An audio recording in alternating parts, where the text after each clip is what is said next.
When wealth is lost, nothing is lost. When health is lost, something is lost. When character is lost, all is lost. God has given us two hands, one to receive with and the other to give with. The greatest legacy one can pass on to one's children and grandchildren is not money or other material things accumulated in one's life, but rather the legacy of character and faith. God's mercy and grace give me hope for myself and for our world. My home is in heaven. I'm just traveling through this world. Courage is contagious. When a brave man takes a stand, the spines of others are often stiffened.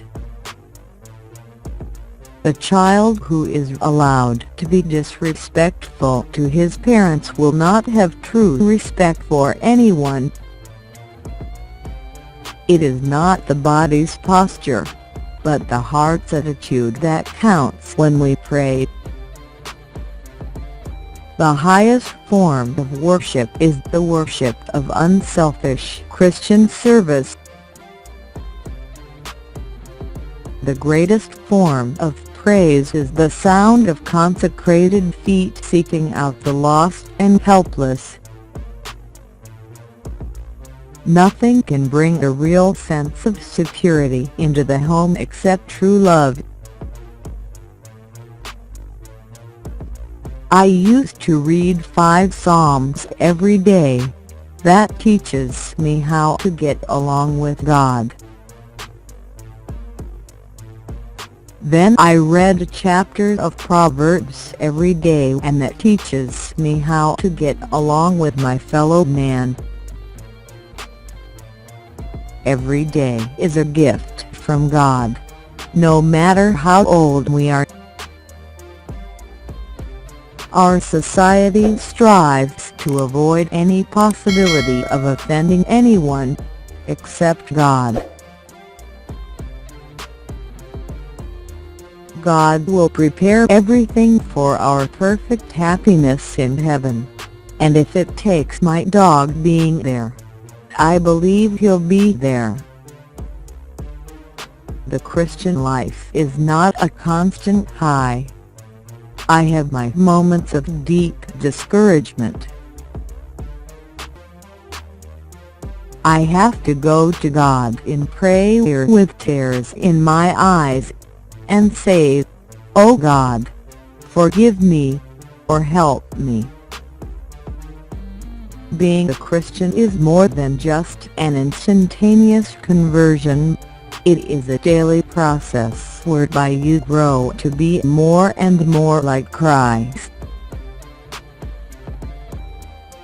No matter how prepared you think you are for the death of a loved one, it still comes as a shock, and it still hurts very deeply.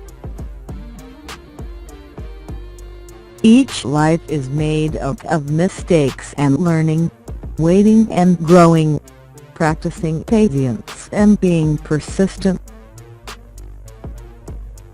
Prayer is simply the two-way conversation between you and God. Man has two great spiritual needs. One is for forgiveness. The other is for goodness.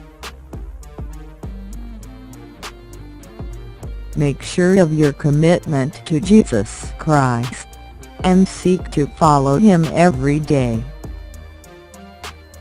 Don't be swayed by the false values and goals of this world, but put Christ and His will first in everything you do.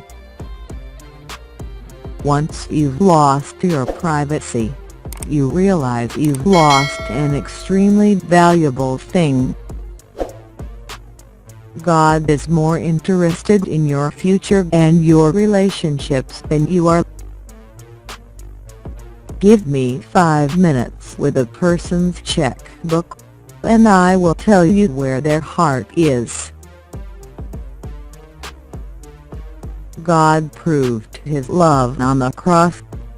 When Christ hung, and bled, and died, it was God saying to the world, "I love you." The real Christian is a person who can give his pet parrot to the town gossip,